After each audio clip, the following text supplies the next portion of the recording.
Oke. Bismillahirrahmanirrahim. Assalamualaikum warahmatullahi wabarakatuh. Selamat sore, selamat siang, selamat malam, selamat pagi. Balik lagi bersama saya Iksan Bondan Yakin dan kali ini kita akan membahas tentang GitHub gitu ya. Sebenarnya materinya itu kalau misalkan di buku ya itu pakai C++ gitu ya.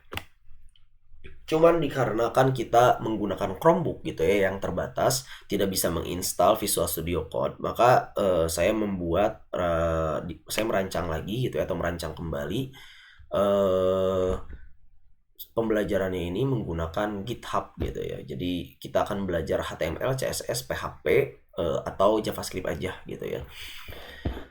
Nah, untuk materinya sendiri kita akan menggunakan campuran gitu ya. Jadi ada dua bagian. Kemarin kita udah belajar HTML juga CSS gitu ya menggunakan FreeCodeCamp. Nanti teman-teman gitu ya akan belajar juga. Nah, nanti juga teman-teman akan belajar membuat menggunakan AI gitu. Jadi ada campuran AI. Jadi nanti kalau misalkan ada yang teman-teman ingin ubah gitu ya, teman-teman tinggal ubah aja gitu. Manual gitu. Kalau misalkan ya sedikit-sedikit gitu ya manual aja gitu ya. Oke. Yang pertama teman-teman karena menggunakan Chromebook gitu ya. Jadi teman-teman silahkan buka menu ininya ya, login dulu di akun teman-teman masing-masing gitu ya.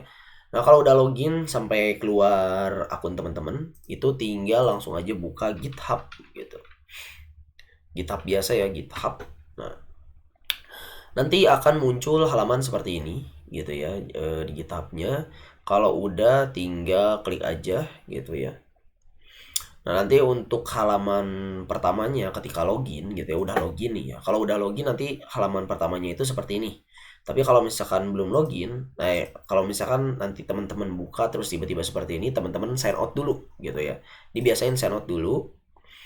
Nah, kalau misalkan udah sign out lagi gitu ya, nanti kalau udah sign out seperti ini tinggal di sign in atau sign up. Kalau misalkan bikin akun baru sign up, kalau misalkan teman-teman mau langsung login itu sign in gitu ya. Nanti sign up aja terus misalkan belum bikin ya. Ini langsung continue with Google. Nanti pilih email yang teman-teman mau gunakan gitu ya. Misalkan di sini saya akan menggunakan yang Asepudin ini gitu ya. Nanti kalau udah beres tinggal di continue aja. Nah, kalau udah seperti ini tinggal teman-teman create account ya. Create account. Dan nanti teman-teman tinggal tunggu aja gitu ya.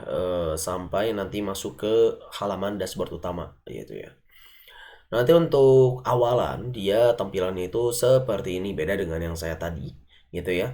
Nah, nanti nah, di sini kita akan bahas dulu ya gimana cara membuat aplikasinya nih. Di sini kalau misalkan teman-teman ingin membuat project atau directory atau sebutannya itu kalau misalkan di sini tuh repository gitu ya atau membuat project pertama itu disebutnya repository ya. Jadi penyimpanannya itu disebut repository kalau misalkan GitHub. Nah, nanti teman-teman tinggal di create repository aja gitu ya. Nanti di sini tinggal namai aja sama seperti kita mau namain directory gitu ya. Nanti tinggal diklik aja misalkan yang ini gitu ya. Tugas 1 Iksan Burhan Andi kelas 12 gitu ya. Nanti tinggal ditulis kelasnya. Nanti tinggal ditulis tugas 1 web gitu aja. Karena kita akan membuat website ya. Jadi tulis aja tugas 1 web. Nanti di bagian add readme tinggal teman-teman onin gitu ya si add readme-nya. Setelah itu tinggal create repository. Yang lainnya nggak perlu diubah gitu ya. Langsung aja create repository. Nah, nanti untuk halaman pertamanya dia seperti ini teman-teman gitu ya. Nah, setelah kita sudah buat repository tadi kita udah bahas. Nah, sekarang kita akan masuk ke pembahasan selanjutnya yaitu membuat link gitu ya. Jadi untuk membuat link sendiri teman-teman harus klik setting gitu ya. Jadi nanti link ini digunakan untuk membuka website teman-teman gitu. Jadi atau mengakses website teman-teman gitu. Nanti masuk ke setting, klik bagian page di sini. Terus nanti setelah itu tinggal diklik di bagian build and deployment, itu diklik ya di bagian source-nya, diganti ke GitHub Action. Seperti itu. Nah, nanti kalau misalkan udah diganti di GitHub Action seperti ini, nanti teman-teman tinggal masuk aja ke static HTML. Gitu ya, tinggal diklik configure di bagian static HTML. Ingat di static HTML. Setelah itu, nah nanti akan muncul seperti ini. Di bagian ini tinggal teman-teman klik aja commit change gitu ya. Nanti setelah itu commit change lagi. Gitu. Nah, nanti kalau udah beres, nanti teman-teman tinggal diklik di bagian action. Nah, di sini teman-teman harus menunggu proses dari pembuatan yang tadi ya, create static.yml-nya gitu. Nanti ditunggu aja sama teman-teman sampai nanti si bagian coklat ini dia checklist gitu ya bentuknya. Nanti kalau misalkan lama gitu ya, nanti teman-teman tinggal refresh aja di bagian sini ya, di refresh gitu. Refresh sampai nanti tandanya berubah jadi checklist seperti ini. Nah, kalau misalkan udah checklist berarti ini sudah selesai gitu ya perubahannya. Jadi workflows itu apa ya? Workflows ini digunakan untuk perubahan. Jadi kalau misalkan setiap ada perubahan, nanti masuknya ke sini gitu. Jadi nanti ada perubahan apa, nanti adanya itu di sini. Nanti kita bisa lihat juga siapa yang ngerubah gitu ya. Yang dirubahnya apa, nanti bisa dilihat di sini gitu. Gitu ya, simpelnya seperti itu. Nanti kalau misalkan udah seperti ini, nanti teman-teman tinggal klik setting gitu ya. Nanti balik lagi, kita akan buka si linknya. Nanti masuk ke page seperti biasa. Nah, nanti untuk ini tinggal dibuka ya sama teman-teman. Caranya tinggal klik visit site. Boleh klik ini juga, tapi nanti mending klik visit site aja ya. Jadi klik visit site, nanti akan membuka menu baru gitu ya, tab baru gitu. Nanti balik lagi ke tab yang sebelumnya. Nanti setelah itu, nah setelah ini kita tinggal klik di bagian kode gitu ya. Untuk melakukan codingnya, nanti klik di bagian kode, terus nanti copy si GitHub-nya gitu ya. Nanti bikin tab baru lagi, paste, terus nanti di github.com-nya diganti jadi .dev gitu. Langsung enter gitu. Kalau udah beres, nah udah gitu. Ini tinggal ditunggu aja sampai nanti terbuka gitu ya. Kita balik lagi ke halaman yang sebelumnya. Di sini teman-teman tinggal klik di bagian action. Nah, jadi nanti teman-teman tunggu aja di workflow. Jadi ini buka workflow aja. Buat nanti teman-teman biar bisa lihat ada perubahan apa, nanti perubahannya apa udah beres atau belum. Nanti bisa teman-teman lihat di sini gitu ya. Oke, klik lagi di bagian yang ini. Nah, nanti akan muncul seperti ini ya. Jadi kalau misalkan yang baru gitu ya, buat teman-teman yang baru mulai atau ya pakai akunnya gitu ya, baru baru banget bikin gitu ya, pakai akun teman-teman masing-masing. Nanti akan ada tulisan seperti ini. Nanti teman-teman tinggal klik allow aja. Nah, nanti setelah klik allow nanti ada tulisan di bagian atas ini ya, extension. Nanti teman-teman klik yang nama teman-teman ya, username teman-teman. Gitu. Nah, kalau udah tinggal ditunggu aja sampai nanti ada keluar readme seperti ini gitu. Nah, kalau udah beres nanti teman-teman tinggal klik aja new file gitu ya, karena kita akan membuat file HTML. Nah, kita lihat dulu di halaman browser yang teman-teman tadi buka gitu ya. Nah, yang ini ya. Nah, link yang ini di sini dituliskan ya. Jadi teman-teman harus memiliki sebuah index.html. Jadi kalau misalkan teman-teman ingin memunculkan sesuatu di sini, maka teman-teman harus bikin di bagian sini gitu ya. File dengan nama index.html. Harus sama nih kayak gini. Berarti teman-teman tinggal klik gitu ya. Klik ini ya, yang ini ya. New file, terus nanti tinggal ketik index.html. Gitu ya. Jadi nanti akan muncul si datanya itu di sini gitu. Nah, kita akan coding dulu dikit deh. Teman-teman tinggal ketik tanda seru. Nanti akan ada emit abbreviation gitu ya. Nanti tinggal diklik aja, nanti keluar HTML-nya, kode HTML-nya gitu. Di sini tinggal ketikkan sama teman-teman hello world gitu ya. Simple hello world gitu aja. World. Nah, gini ya. Hello world pakai tanda seru. Nah, kalau udah ini udah selesai, nanti teman-teman untuk nge-save-nya gitu ya. Istilahnya nge-save lah gampangnya ya. Kalau misalkan di Git itu disebutnya commit and push gitu. Jadi untuk perubahan-perubahan itu disebutnya itu commit and push. Kan kalau misalkan kita di spreadsheet atau dimanapun gitu ya, itu biasanya pakai save gitu ya. CTRLS atau misalkan di save aja, di save gitu.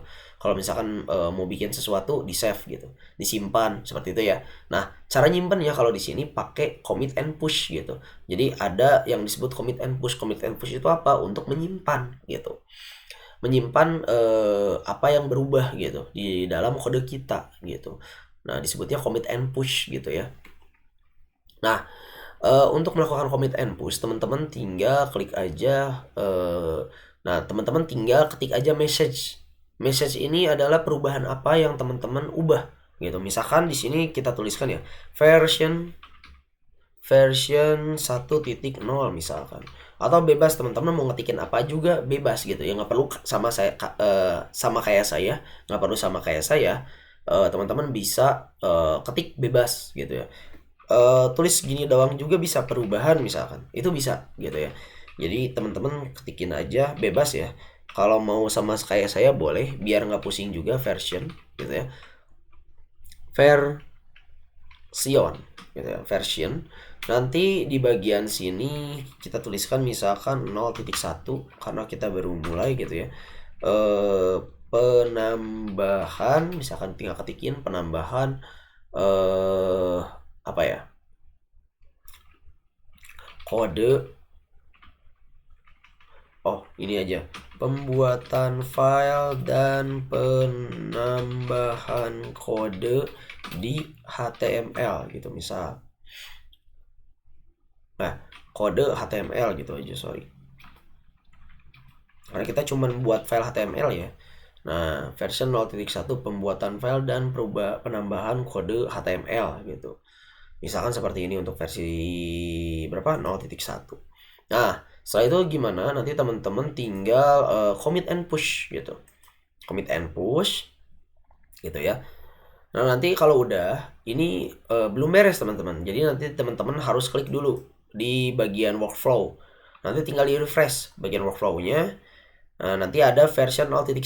Tunggu sampai ininya checklist teman-teman. Baru ini berubah. Kalau misalkan nggak checklist, dia nggak berubah. Ini udah baca checklist ya. Ini udah checklist. Nah, ini harusnya udah checklist. Tunggu aja sampai checklist. Nah, udah checklist seperti ini, nanti dia baru berubah gitu. Hello world tuh di sini ada. Gitu ya. Ya, seperti itu untuk membuat file. Jadi nanti teman-teman setiap ingin membuat file, teman-teman usahakan seperti ini gitu ya. Nanti ada 3 bagian yang dibuka. Yang pertama link yang tadi teman-teman, terus ada workflow-nya gitu ya. Nah, satu lagi yang .dev gitu ya, github.dev. Terus nanti buka yang ini, link yang udah dibikin sama teman-teman tadi. Terus satu lagi adalah workflow runs-nya gitu ya. Workflow ini di action gitu. Jadi nanti di aksi atau di action, nanti tinggal dilihat workflow-nya ada apa aja gitu ya. Perubahan yang teman-teman udah buat gitu. Nah, nanti kalau misalkan ada yang teman-teman ingin rubah lagi, teman-teman harus push and commit lagi, commit and push lagi, kayak gitu. Jadi terus diubah-ubah seperti itu. Gitu ya. Mungkin sekian dari saya gitu ya. Apabila ada yang ditanyakan langsung aja ke kolom komentar gitu ya. Jangan lupa di like, subscribe, dan juga diklik tombol loncengnya ya. Oke, mungkin gitu aja dari saya. Wassalamualaikum warahmatullahi wabarakatuh. Sampai jumpa.